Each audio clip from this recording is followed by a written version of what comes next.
Back to another mini vlog. I hope you all are doing well.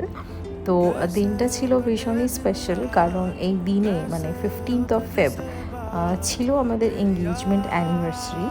তো ভাবলাম যে এটাকে একটু ভালোভাবে সেলিব্রেট করা যাক ছোটোখাটোভাবে।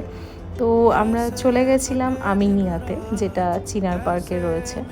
তো এই আমিনিয়াটা আমাদের বাড়ির একদমই কাছে, তো সেই জন্য সেখানেই গেলাম। আর বাঙালি মানেই তো পেট পুজো, আর আমরা দুজনে ভীষণই ফুডি, খেতে ভীষণই ভালোবাসি। মোরওভার বিরিয়ানি হচ্ছে আমাদের ফেভারিট লিস্টে পড়ে। তো যথারীতি আমরা অর্ডার করি mutton Awadhi biryani with mutton চাপ। তো তোমরা দেখতেই পারছো, একটাই প্লেট অর্ডার করেছিলাম আর এতটা কোয়ান্টিটি ছিল, মানে আমরা দুজনে মিলেও শেষ করতে পারছিলাম না। আর টেস্ট ভীষণই ভালো ছিল। তো এভাবেই আমরা আমাদের দিনটা কাটালাম, খেয়ে দিয়ে মজা করে। তো দেখা হচ্ছে